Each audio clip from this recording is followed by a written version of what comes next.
Hi everyone, so today our top tips are going to be about chrysanthemums. And this particular variety of chrysanthemum is called Feeling Dark Green.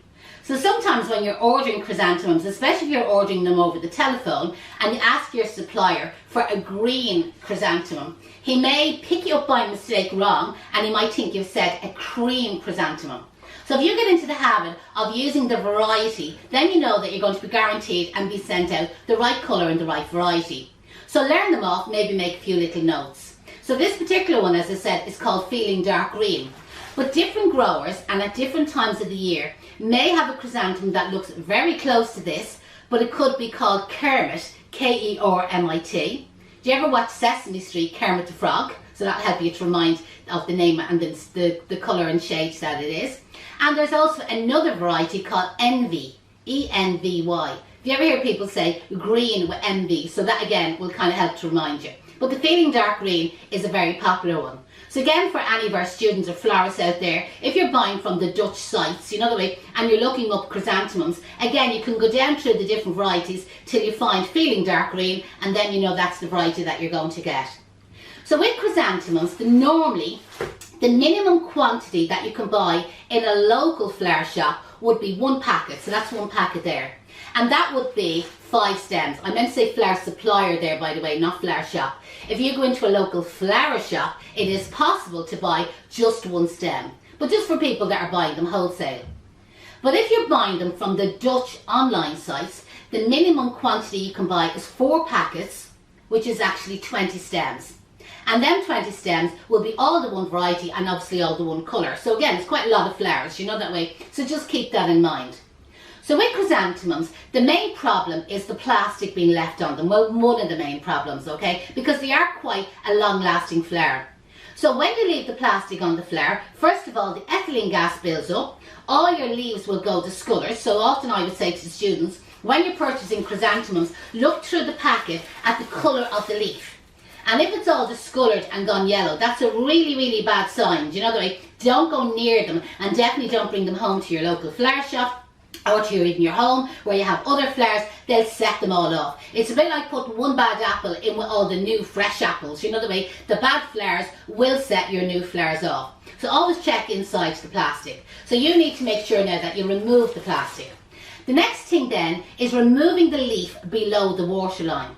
So again, normally with our buckets and vases, we recommend to put at least 30 centimetres of water in the end of your vase and buckets. So make sure that the leaf is removed at least 30 centimetres from the bottom. But normally I like to remove that little bit extra. So I like to remove as much foliage as possible, but without actually making it naked. Now if you've watched any of our other tutorials, and if you're saying where's our other tutorials, subscribe to our YouTube channel. We have lots of free tutorials there that you can watch at your own pace. But with most other conditioning and treatment of flowers, you will see me with the scissors and I run the scissors up the plastic and cut the plastic off. But with chrysanthemums, I have another little trick that I normally do. So first of all, have our bin here ready, okay? And this is just because in a shop, as I said, you've bought in 4 packets of green chrysanthemums, 4 packets of white, 4 packets of pink, 4 packets of yellow, 4 packets of another variety. So you can imagine in flower shops, they will have lots and lots of these packets of chrysanthemums and all these flowers have to be conditioned and treated. And it takes quite a lot of time.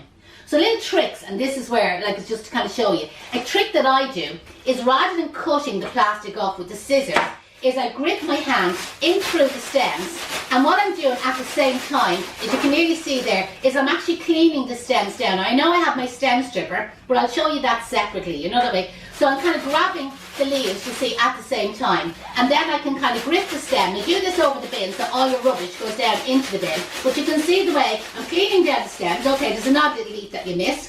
And you can see all your rubbish is inside your plastic. So assuming you're separating your compost and your recyclable, what you do is just empty that. So there's your leaf gone down into the bin, and then you can put that in your paper or plastic waste bin. Now, if you find that's awkward to do, but like it's going to be a much slower way, you could remove the plastic with your scissors, okay, and then individually take up each stem, and then you could clean them down. Like these are cleaned down already, you know what I mean? So it's just kind of showing you here with the stem stripper. So again, if you want to remove them extra couple of leaves. So it is another way of doing it, and the stem strippers are for sale on our website, flowerschoolisland.com, under floral sundries. So back to your flowers. You've removed the plastic, that's really, really important. And you've removed the leaf that's going to be below the water line. And chrysanthemum leaves are literally detrimental to water. They pollute the water and they set the water off really fast. Now I know you're going to hear people saying, and I say to the students as well, you will get away with changing your water every 5 to 7 days if you have flower food in it. If you haven't used flower food, you'll need to change your water a little bit more often. Definitely use flower food for that first drink, you know the way, because when your flowers are come in from your supplier, or maybe direct from Holland, they may have come in what we call dry packed, which meant that they weren't in water. So they're completely dehydrated. So what you need to do is give them a good kick, a good kind of a boost to bring them back to life and hydrate them stems.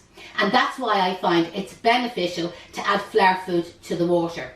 Now you will find if you change your water that little bit more often, you will get longer out of your flowers.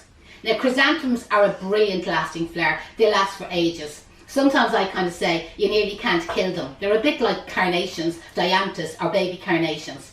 But to prolong the life of them, I definitely at a minimum every 5 days is change the water. I wouldn't leave it till 7 days. But listen, in warm weather, you know, like if you happen to get like a little bit of a heat wave in here in Ireland, maybe change the water a little bit more regular. The fresher the water, the higher the oxygen levels, which again is going to help to prolong the life of your flowers. Make sure all your buckets and vases are well sterilised. If you've missed any of our sterilising videos, go to YouTube under Case Flower School, subscribe to us, and again you can watch all our tutorials. So, assuming your vase has been sterilised, your water is 30 centimetres. You've added flower food, especially to that first drink that they're going to get. You've removed the plastic. You've taken off any leaves or any little broken stems like that. And your next thing then is you're going to take a good inch off the end of your flowers, 2-3 centimetres, on a 45-degree angle. Cut them on a good slant. Place them then into the water.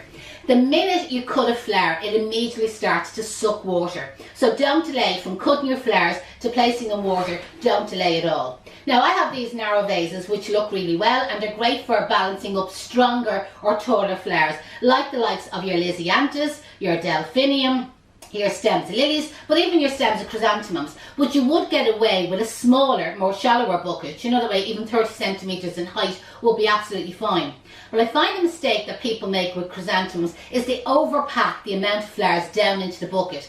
And then what happens is the air can't circulate, and it's nearly like the plastic being left on the flowers. The ethylene gas is going to build up, it can't escape. What happens is it makes the flowers mature or ripen faster, which in our case means that the flowers are going to go old.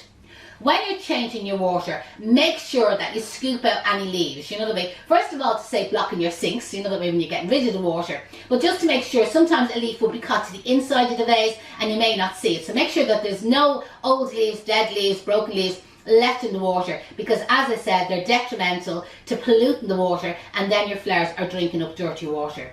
If you have any questions at all or any comments, place them in the comments below.